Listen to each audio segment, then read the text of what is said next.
Assalamualaikum and good afternoon everyone. Such a nice day today, isn't it? Today not too hot, the air is nice and people here today is so awesome. I am very excited about today because today I'm going to talk about nurturing children's healthy eating. It's basically teaching our children to eat healthy since kids. I look here today there is many married couple. Do you guys have children? If you do, then you need to listen to my speech. Even if you do not have children yet or you guys didn't marry yet, it's okay. Because through this, you get to prepare yourself before becoming a parent. People must be wondering why we should expose our children eating healthy since kids. Since it is well recognized that eating a nutritious diet leads to better health outcomes, encouraging healthy eating in children has the potential to enhance overall public health. An individual has a healthy diet when their regular eating habits include getting enough nutrients and having just the right amount of energy to suit their demands. Due to demands of modern living, many parents meanwhile find it difficult to help their kids develop healthy eating habits. Furthermore, healthcare professionals frequently lack the time or advice necessary to enable parents to instill healthy eating habits in their children. The Nurturing Children Healthy Eating Collaboration found by Danone Institute International has identified 4 themes that promote and eating support healthy eating practice among children in the contemporary Western world. These themes are based on the evidence currently available from epidemiologic and intervention research. The first title, Positive Parental Feeding, examines how parenting behaviors and attitudes such as letting kids choose their own meals and encouraging them to self-regulate their portion size can affect what they eat. The second, Eating Together, emphasizes the connection between children's healthy diets and food socializing through frequent family meals. The third is a healthy home food environment investigates the influence of family resources, food accessibility and availability, parental modeling and cues for eating on eating habits. The fourth, the pleasure of eating, link kids' healthy eating to enjoyment through regular exposure to wholesome foods, enjoyable social meals, and improvement of cognitive properties of wholesome foods. This essay examines the data supporting the definition of these nurturing elements as well as potential home applications for the suggested changes. These are methods parents can do first, which is positive parental parenting. Studies supporting children's healthier eating habits demonstrate that how kids eat is just as important as what they eat. The American Academy of Pediatrics states that parents and caregivers are responsible for providing a range of nutritional foods, determining the structure and timing of meals, and creating a developmentally appropriate mealtime environment that promotes eating and social interaction. Children are in charge of making choices about what to eat and are mostly in charge of deciding how much is ingested at each mealtime. According to this guidance, the majority of kids can control their own eating.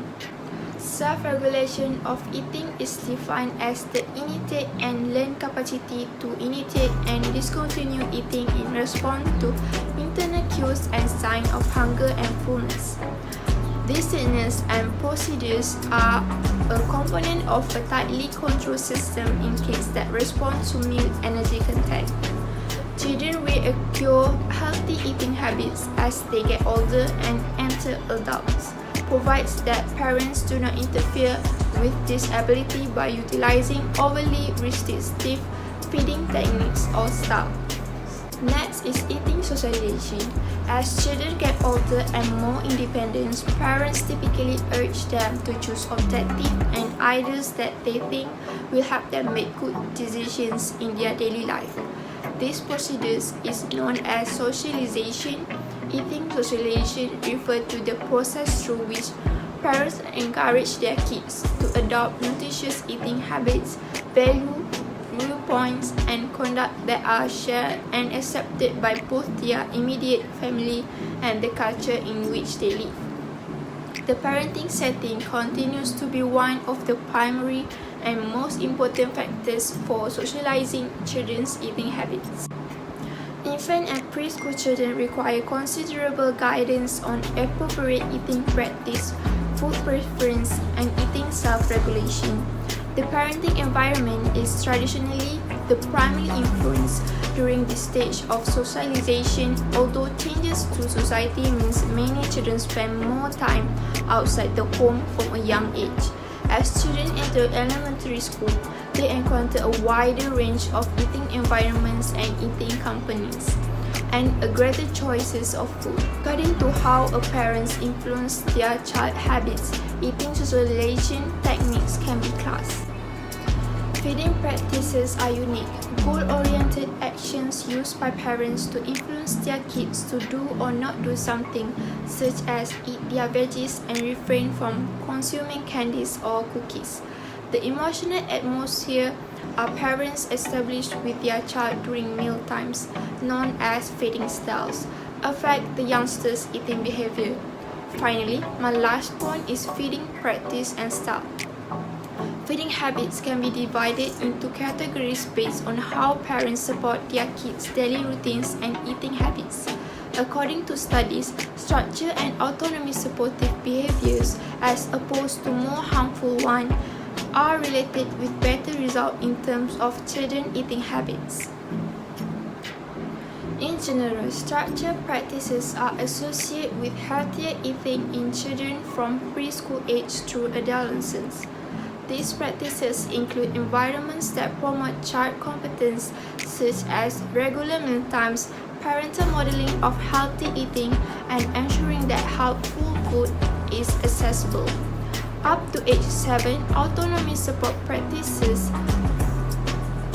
have been linked to healthier eating, but they tend to have less of an impact on older kids and teenagers. Since it is harder to implement autonomy support and more harmful coercive methods on older children, they are typically utilized on younger children. Older kids and teenagers who are subjected to more restrictive parenting techniques may develop unhealthy eating patterns and other bad habits. Coercive tactics often have a negative impact on healthy eating and should be avoided.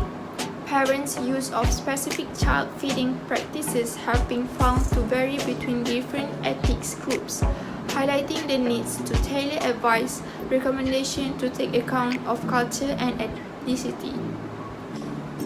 To sum up, parents' actions that influence children's early eating habits lay the groundwork for their future independence.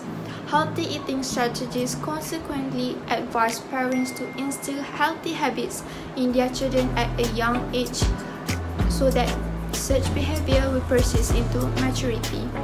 An authoritative feeding style has been found to boost healthier outcomes and to encourage eating self-regulation in youngsters. In terms of feeding habits, autonomy support and structure are crucial parental activities in the early years, whereas organized feeding habits are associated to healthy eating in kids and teenagers. However, there is a growing body of research that backs up the idea that parents engage in a variety of feeding behaviors to feed their kids, and that these behaviors can vary depending on the circumstances. This idea that situational conditions may significantly influence parental behavior is supported by the finding that both feeding practices and feeding styles are only somewhat constant over time and across meals. Parents and caregivers should be informed on parental feeding methods and style, and healthcare experts should offer suggestions for how to adopt these practices in our rapidly changing culture. My last word is, if you do care about your children's future, then start making changes now. Thank you for listening to my speech today. Have a nice day, everyone. Bye.